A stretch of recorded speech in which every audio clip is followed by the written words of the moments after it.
वाराणसी 12 अप्रैल पूरे देश में बाबा साहब भीमराव अंबेडकर एवं मौलवी असीम हुसैन बिहारी का जन्मदिन 14 एवं 15 अप्रैल को मनाया। वजीर अंसारी अपने इंटरव्यू में जानकारी देते हुए। बनारस से सुभान अली की रिपोर्ट। और 14 तारीख को ये बाबा भीमराव अंबेडकर की जयंती है, इसके विषय में आप कुछ कहना चाहेंगे? देखिए, पहले तो हसन साहब और आप सुभान साहब दोनों साहब को बहुत बहुत शुक्रिया। ये बहुत इम्पोर्टेंट इश्यूज़ हैं। बाबा साहब अम्बेडकर की जयंती बहुत धूमधाम से पूरे देश में मनाई जाती है, यहाँ तक कि अब सरकार भी मनाने लगी है। लेकिन उन्हें के कंटेम्पोररी जो उनके साथी थे अलीउसन आसिम बिहारी, जिनके की उम्र पैदाइश जो है 15 अप्रैल 1889 है, उसके लिए कहीं पे कुछ नहीं किया जाता है। यहाँ तक कि जो आज पसमादा समाज के लोग हैं उनको बुला दिया गया है। मैं 14 अप्रैल को चाहूँगा कि तमाम देशवासियों जितने भी हैं उनको जो है संविधान बचाओ दिवस के तौर पर मनाना चाहिए, और साथ साथ ये भी नारा देना चाहिए कि दलित एक समान, हिंदू हो या मुसलमान, गरीब जो भी है सब बराबर हैं। उनके लिए अपनी जो रोजी रोटी बहुत बड़ी चीज़ होती है। और उसके साथ साथ इन दोनों रहनुमाओं ने ही गरीबों के लिए काम किया है। जात पात को हटाने की बात कही गई है, और जात पात के साथ साथ उन्होंने ऊंच नीच कोरा काला ये तमाम चीज़ों को उन्होंने किया है।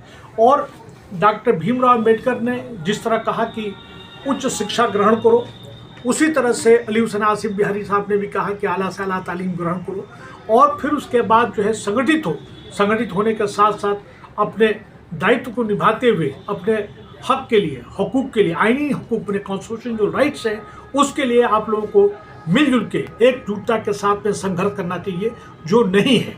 और आज का जो मुद्दा, जो ज्वलंत मुद्दा है आज जो उठ रहा है कि किस तरह से संविधान को बचाया जाए, संविधान को तमाम तरह से देखा जाए, जो भी सत्ता में लोग बैठे हुए हैं तमाम तरह से जो है मेजॉरिटी का फ़ायदा उठाते हुए उन्होंने उसकी धज्जियां उड़ाने पर लगे हुए हैं।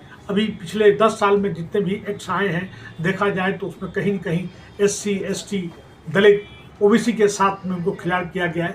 माइनॉरिटीज़ के साथ में तो जुल्म जाती हो ही रहा है, उस पर हमें कुछ कहने की ज़रूरत नहीं है। लेकिन SC ST के साथ में रिजर्वेशन को खत्म करने की बात हो रही है। आप देखिए कि किसानों ने जिस तरह संघर्ष किया, मिनिमम सपोर्ट प्राइस पे आज तक कोई निर्णय नहीं हुआ, लोग धरना पे बैठे हुए हैं। ओल्ड पेंशन स्कीम को ख़त्म कर दिया गया, जबकि यही जो है पार्लियामेंट में या MLA MLC जो बैठे हुए हैं उनका 24% बढ़ोतरी हो रही है। लेकिन आज तक जो है ओल्ड पेंशन स्कीम को लागू करने की कोई बात नहीं कर रहा है, उसके लिए कोई संघर्ष नहीं कर रहा है।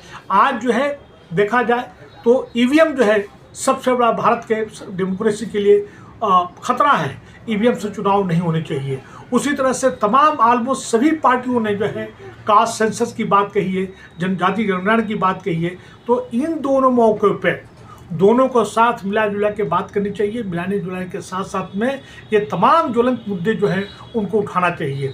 और 14 तारीख को जैसे मैं कह रहा हूँ कि भाई ये जो संविधान बचाने के दिवस की बात होनी चाहिए, EVM को हटाने की बात होनी चाहिए, कास्ट सेंसस होना चाहिए। उसी तरह 15 अप्रैल को जो दोनों को मिला के दलित एक समान, हिंदू मुसलमान, वही बात करना चाहिए।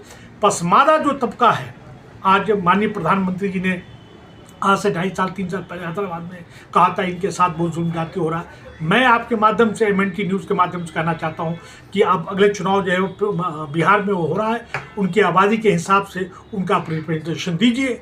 वो नहीं देंगे, चुनाव हुआ उनको नहीं दिया। सिर्फ कहने से बात नहीं हुई। इस सरकार में जितना जुल्म जाति पसमादा मुसलमानों के साथ में तमाम स्टेट्स में हुए हैं, उत्तराखंड से लेके आसाम से लेके मध्य प्रदेश से लेके बिहार में लेके जितनी भी जो कुछ हुआ है, भाई पसमादा मुसलमान कौन है? वो बेचारा खोंचा लगाता है, दहाड़ी मजदूर है, एग्रीकल्चर सेक्टर के साथ साथ तो जो जितने भी मैन्युफैक्चरिंग जो है उसमें है, वो मजदूरी का काम करता है। उनके हक की बात नहीं कर रहा है। आदमी कहता जरूर है लेकिन करता नहीं है, तो उनका भी ख्याल रखना चाहिए। कुल मिला के ये बात कहना चाहता हूँ कि ये दोनों बहुत इंपॉर्टेंट डेट्स हैं, बहुत ही इंपॉर्टेंट हमारे फ्रीडम फाइटर्स हैं, ये देश रत्न हैं। इनको याद करते हुए दोनों को बराबरी का हक मिलना चाहिए। आपका एक बार फिर हसन साहब, सुभान साहब और MNT का बहुत बहुत शुक्रिया। Thank you very